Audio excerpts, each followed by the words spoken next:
High বন্ধুরা, চলে এলাম আবার একটা নতুন ভিডিওর সাথে। কালকে মানে আগামীকাল তার আগের দিন, এই 2 দিন ব্যাপী আমাদের পাড়ায় দত্তবাগান ভাই ভাই সংঘ থেকে মানে আমাদের ক্লাব থেকে একটা ক্রিকেট টুর্নামেন্টের আয়োজন করা হয়েছিল। তো দেখতেই পাচ্ছ সবাই কতটা মানে খেলা শুরু হওয়ার আগের প্রস্তুতি নিচ্ছিল। এটা হচ্ছে আমাদের আম্পায়ার খেলার আগে দেখে নিচ্ছিল টিমগুলো, তারপর টিমে কে কে আছে, কোন খেলাটা আগে হবে সেটা। আর সবাই রকে বসে একটুখানি এই খেলা কিভাবে ওরা বাচ্চারা আয়োজন করছে সেটাই দেখছিল। তারই মধ্যে রুমাবদ্দি ফুচকা খেয়ে নিচ্ছিল এবং আমাকেও বলেছিল যে খেতে, কিন্তু আমার শরীর খারাপ ছিল বলে আমি খাইনি। আর এই পুচকেটাকে দেখলে তো, এই পুচকেটা একটা ফুচকা নিয়ে প্রায় 1.5-2 ঘন্টা খেয়েছিল। আমরা এইভাবেই সারাক্ষণ মজা করতে করতে আনন্দ করতে করতে আমাদের পাড়ায় থাকি। এবং আমাদের পাড়াটা না মানে আমি কি বলবো, ওটা একটা ক্লাব নয়, ওটা হয়তো একটা পরিবার, এটাই। আর এই যে দুজন ভাই বোন মানে ভাই আর দিদি ভাই, তারাও খেলছিল এইবারে, এবং তাদের মুখ দেখেই বুঝতে পারছো তোমরা যে ওরা কতটা এক্সাইটেড, কতটা আনন্দ, কতটা উচ্ছ্বাসিত ওরা এই খেলাটাকে নিয়ে। মানে ওরা এবার খেলবে, ওরা এবার পার্টিসিপেট করেছে, ওরা খেলা খেলবে এইবার। ক্রিকেট শুধুমাত্র বড়রা খেলে এরকম নয়, ক্রিকেট সবার খেলা, ক্রিকেট সবাই খেলতে পারে, সবাই আনন্দ করতে পারে, মজা করতে পারে। তারপরেই আমাদের গেম সেক্রেটারি মানে শুভজিৎ দা, রাজাদা আর কি, সে একটুখানি প্র্যাকটিস করে নিচ্ছিল। তার কারণ হলো সেও এবার এই গেমে পার্টিসিপেট করেছিল, কারণ এই খেলাটা খেলছিল।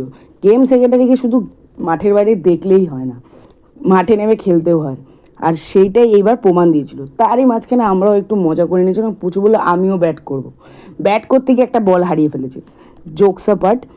এইভাবে আমরা সারাক্ষণ মজা করছিলাম। তারপরে প্রচুর খেলা শেষ হয়ে গেল।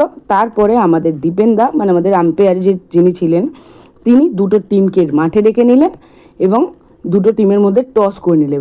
এবং যে টিম টসে জিতেছিল তাদের মুখের হাসিটা দেখতে পেলে তো কত, মানে ওরা জিতেছে, ওরা সেটাকে দেখিয়ে দিয়েছে ভাই ওরা টসে জিতে গেছে। খেলায় তো হার জিত লেগেই আছে, খেলা মানেই হার জিত। এক মানে যে কোনো খেলায় নয় একজন জিতবে নয় একজন হারবে। এবং তারই মাঝখানে খেলাটা শুরু হয়ে গেল এবং দেখতেই পেলে চন্দনদা ওদেরকে একটু পরামর্শ দিয়ে দিল, কিন্তু আলটিমেটলি যাই হোক সেটা আর বললাম না। তারপরে আমাদের ফাইনাল খেলা শুরু হয়ে গেছিলো। ফাইনালে যে দুটো টিম উঠেছিল সেটা ছিল ভয়ঙ্কর দুটো টিম, রাজস্থান রয়্যালস আর চেন্নাই সুপার কিংস।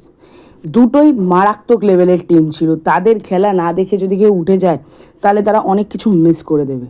তারপরে দুটো টিমকে আমরা মাঠে ডেকে নিলাম এবং ন্যাশনাল এনথেম দিয়ে আমরা খেলাটাকে শুরু করলাম। এবং তারপরে যে খেলাটা আমরা দেখতে পেলাম, ওডাফার 4-এর পর 4, মনির 4-এর পর 4, মনির পুরো টিমটাকে জেতানোর সেই আপ্রাণ চেষ্টাটা আমরা দেখেছিলাম।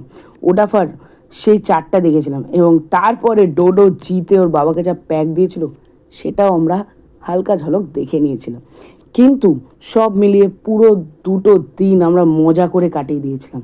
আর এই যে রুমা বৌদি ছেলে জিতেছে বলে মুখে হাসি, গর্বিত মায়ের মতো। আর তারই মধ্যে আদিত্য ছিল, আদিত্য খুব সুন্দর স্কোরিং করে।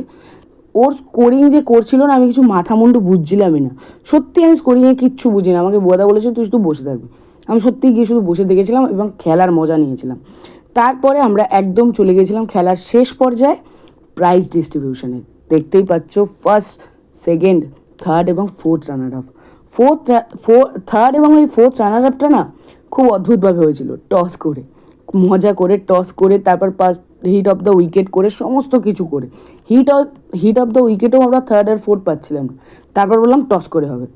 তারপরে আমরা উইনিং টিমের হাতে, রাজস্থান রয়্যালসের হাতে মিন্টু দা ট্রফি তুলে দিল এবং ওরা জেতার পরে যে উচ্ছ্বাসটা দেখিয়েছিল, জানো তখন রাত্রির কটা বাজে? তখন বাজে রাত্রি 3টে। আমরা এইভাবেই মজা করেছিলাম। আর ভিডিওটা ভালো লাগলে অবশ্যই